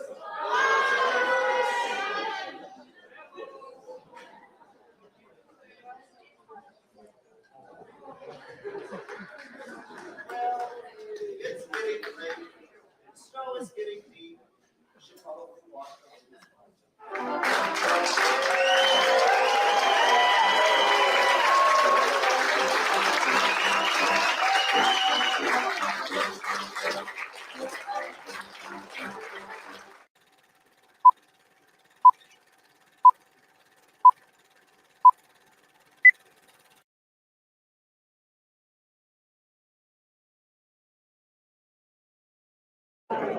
with our Krampus play presentation. So if you wouldn't mind, we would appreciate it if you could stay in your seats as much as possible and keep the aisles clear as much as you can for our actors who will be coming through some of the different doors in theater and forward. If you haven't seen our show before, it is a traditional Bauern Theater style performance. Meaning that it's like a farmer's theater. It's a small community theater style presentation that will be performed in small towns across the Alpine region. Is there anyone here tonight who has seen all 5 of our performances? Yeah, we have some fans. Excellent. Yes, this is our 5th performance, our 5th year performing Krampus for you all. We had the first couple of events as a separate event, and now we're performing it as part of the Phoenix Club membership party. And also, we do have more microphones this year. I'm sure a lot of you will appreciate that. We rented some head mics, so hopefully you all will be able to hear it better than last year. And I think that's everything. So we're ready to get started. Thank you very much.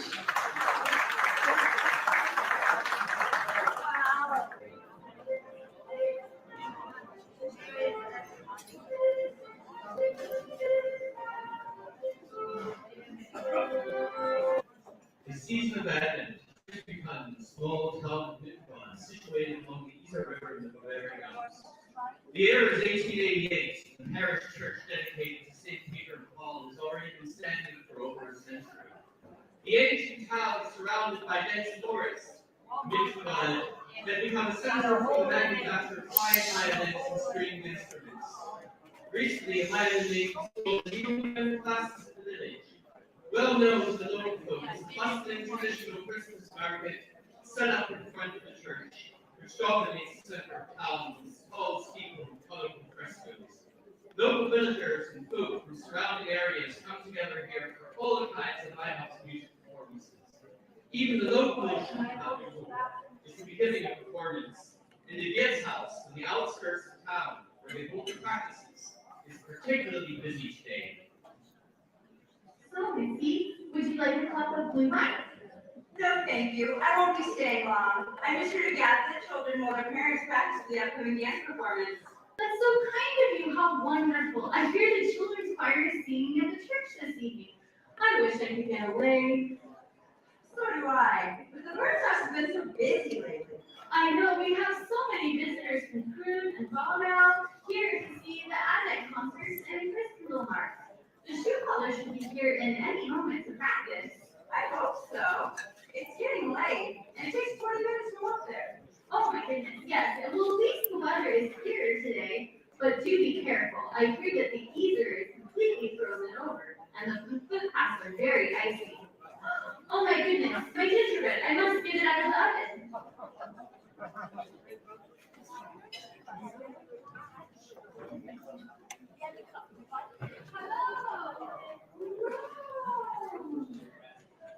Thank you for coming early to take the children to the Christmas market. Lucas and Ellie, you little children, oh, and Mitzi, please. It's my pleasure. Is Bertie coming? Yes. Bertie, can you say hello, Mitzi? Hello, Bertie. Are you ready to go? Wait, I'm Leslie. Who did the kinder? I put myself. I'll just take an extra one. You know, for a little quirky to have later.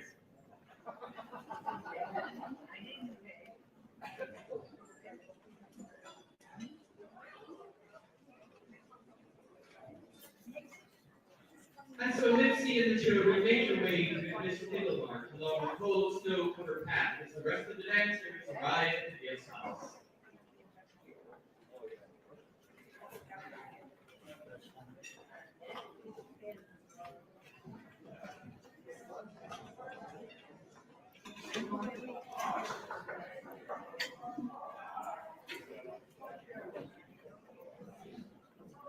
Hi, it's just I'm sure you will out.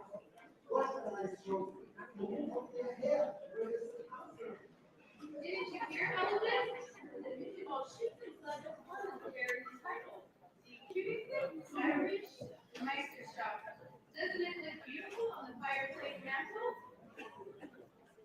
During the last half of the 19th century, it's become a time of great development of shooting clubs, which are called shooting parades.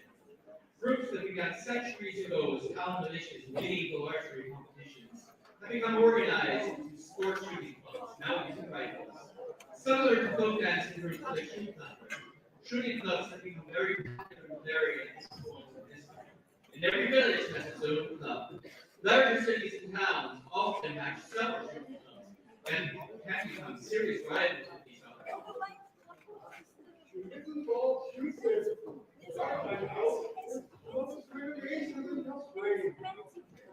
The club president has hired my son and tonight to stand the clubhouse. They're build a beer to their drinks. Well, you know, I can't do any farming because my fields are frozen anyway, so. Yes, and they've asked me to keep it here safe at the works house and display them for it. Beer shooter, you say? You know, I've been thinking of joining the shoot team. Aren't you busy enough already with Shoe Butler and your new cowbell manufacturing business? Okay, people, I think it's time to get back to practice.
take their class and head out for an evening. A stranger approaches.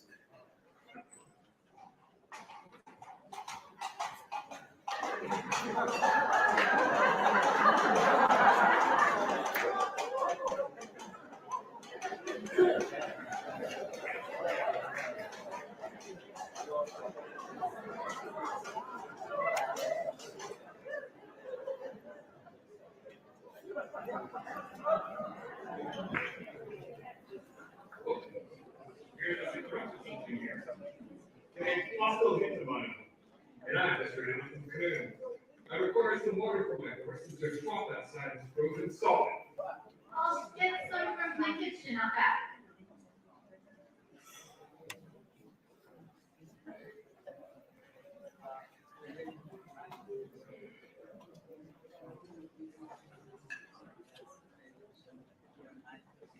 Here you are. Would you like something to drink or a bite to eat? Nein, danke. I'll have my refreshments at the Christmas ball at the Schützen's Rheinland. The Rockland House is closer to me, I'm afraid. They moved it to the Rock House by the church and the Christmas Market. You see the children have gone down there now. The street now will come along and down the road.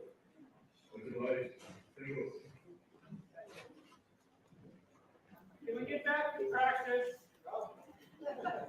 Diane, you're ready?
Yeah, I was working on something to get some stumps the other day. Maybe you person can help me figure out the rest of the dance. In honor of the river that runs through our town, I call it the Isertaler.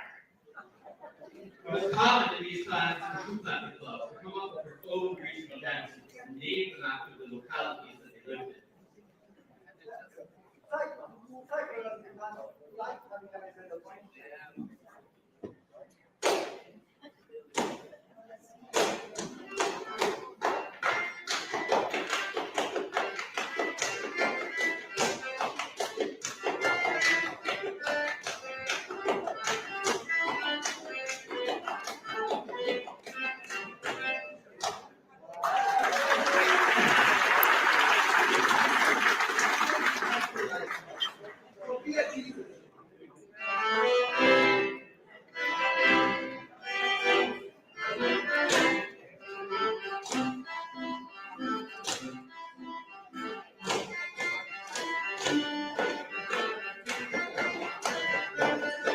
No. It's too slow always.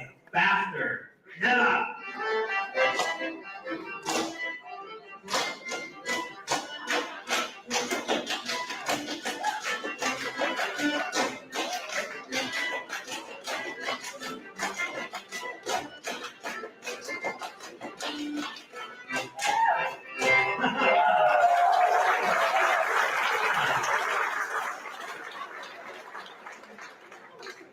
Just then, another stranger throws open the beer's house door in a panic. The old witch who lives in the woods has come with a message. Terrible news, she says. A man was traveling on a footpath to town, fell down an icy slope, and got stuck in the deep snow drift at the bottom of the dale. I didn't see it happen, said the hexer. But I heard her screams, and I could not reach her. She must have slipped on the ice. I summoned the village police. Our brave dog commander to aid. They're taking her out now.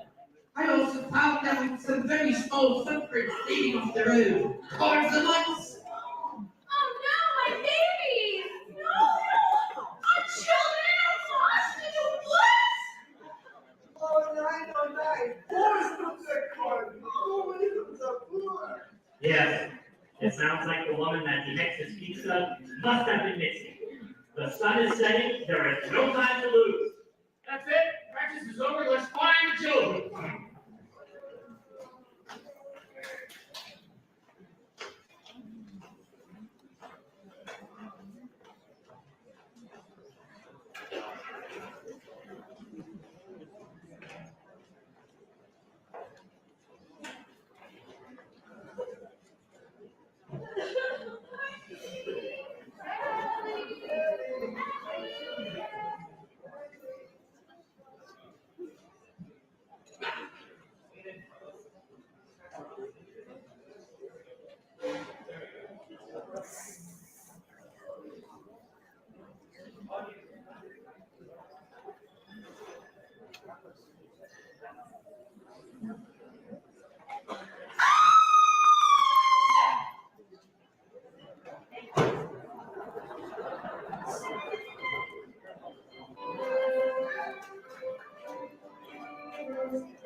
When the search party arrives at the scene of the accident, they find that Mitzi has been pulled out of the snow by the Zoska enemy and has been taken home. The hexer shows them where she found the small footprints leading towards the woods. Look! There's Quirky's shoes stuck in the snow! What's that over there? I think I see something moving. It's Krampus. I think he has the kids in the sack. Get him!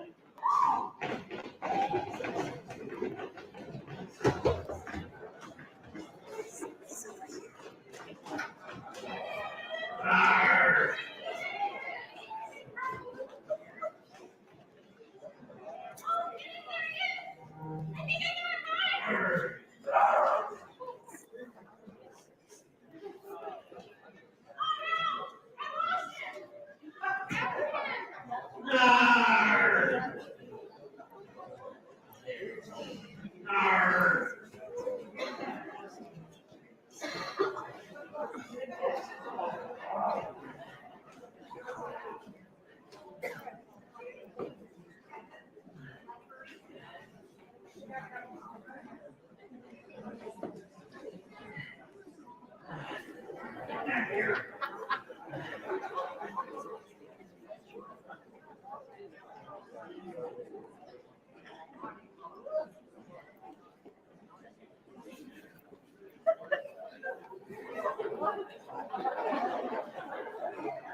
The villagers have caught Krampus. They open up his bag, hoping to find the missing children. There's nothing in here but a bunch of sticks and lumps of coal. What have you done with our children?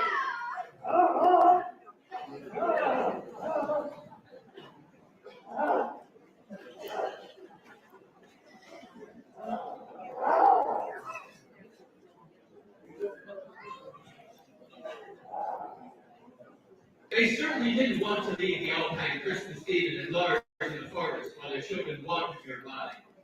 So Gregor and Sip took him back to the guest house, while the rest continued searching the forest for their loved ones.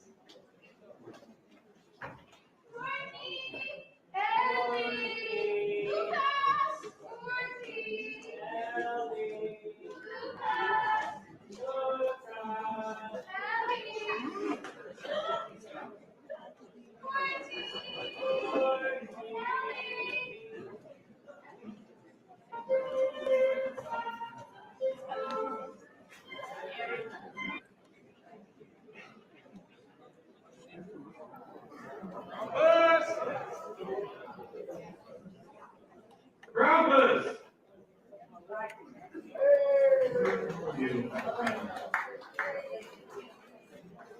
The friendly woodsman, who lives in the cottage at the edge of the woods, was heading to town for the Schützenball when he heard little voices crying out in the cold. He scooped up the children out of the snow and put them in a sled with warm blankets.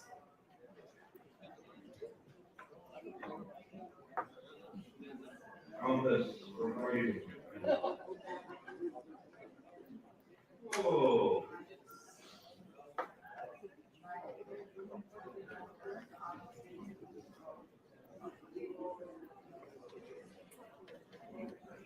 Hello, Buster.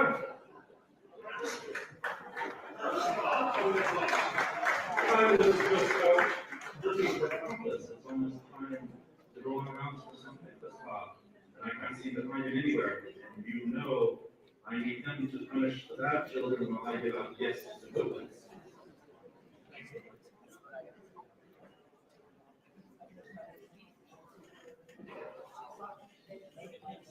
Ah, I know these tender. They're all on my good list. But here they are out in the cold wood at such a late hour that parents must be very worried. Come with me, I think I know where we'll be able to find all their parents. This way.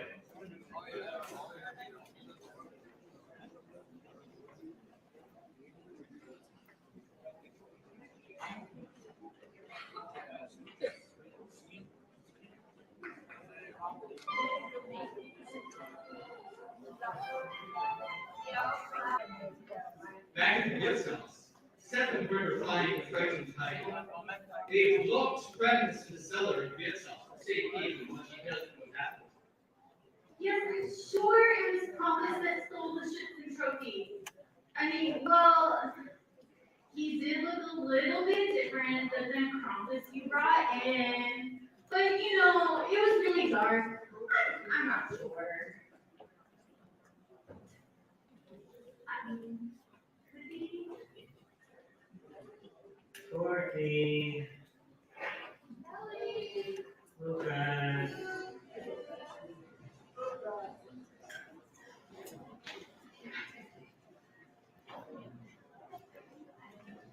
It's so dark and cold out there. And our lanterns are running out of oil. We came back for supplies, but I'm beginning to lose hope. Let's say a prayer to God forgive us that our children come home safe tonight.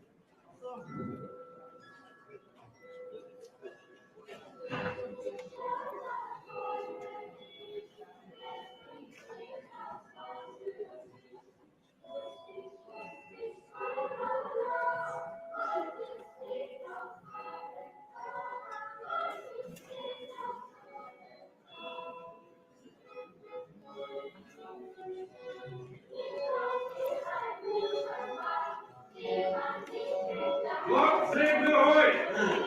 It's Santa Claus on the Frost.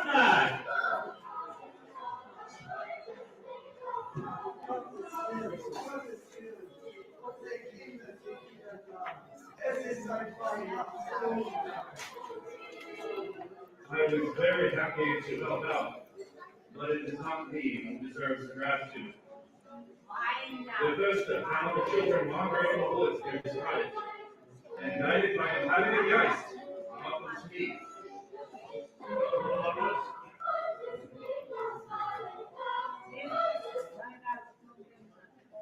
on my way to the reception hall, but this is much more important.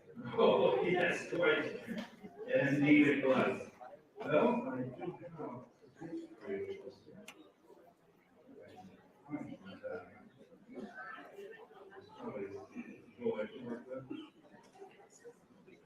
And all the children too. They're still cute.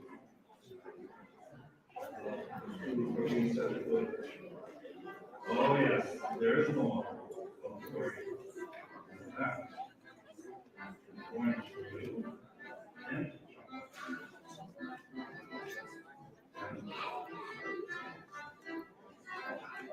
you wouldn't think I would forget you. There you go. Now I think it's time that you took them home and tucked them safely into bed. Gute Nacht, schlaf gut. And I expect to see you all in church on Sunday.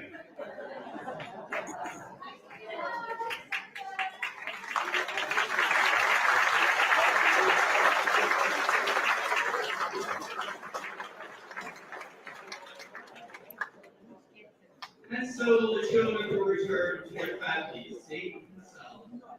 But our story is not end here. If it doesn't, there still remains a little matter of the missing trophy. Speaking of the Schützenball, Krampus stole the Schützen trophy. I was supposed to use it, and now they're gonna blame me for its loss. Yes, well, about that something else. We may or may not have said deed of interest in the cellar at this very moment. Krampus steal a trophy? He has no need for such things. He's more interested in routers and punishing bad children. No, this does not sound like him at all. I'm sorry. Please bring him to me. We need to get to the bottom of this now.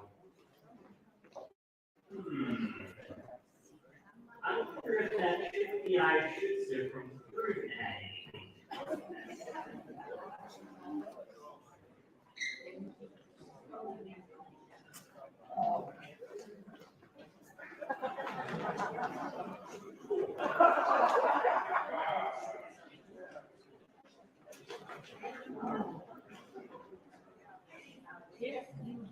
Oh, wonderful to see you two, my old friend. Now, Krampus, tell me, did you steal the Schütze trophy? Do you promise?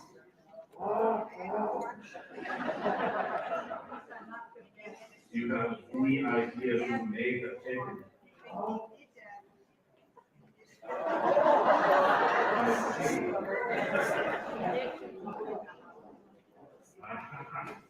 Excellent idea. I'll tell them. Krampus wishes me to convey that he's very sorry for the loss of the trophy. However, it was not he who did it. However, he would be more than happy to go out and hunt down this villain who committed this thievery for you.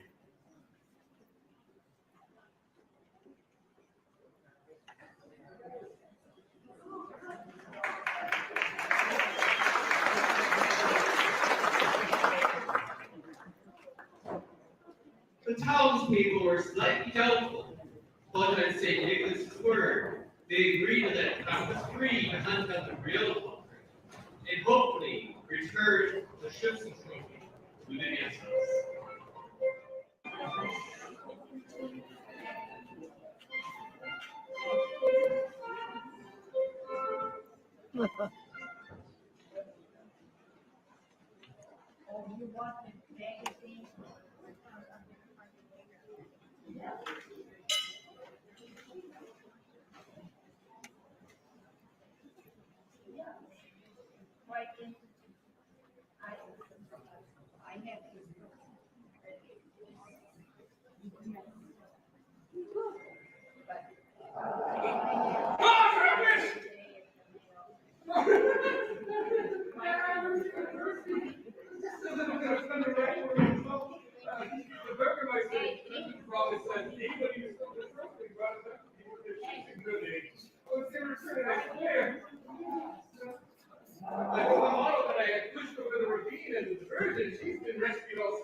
so our Advent Sushishka comes to an end.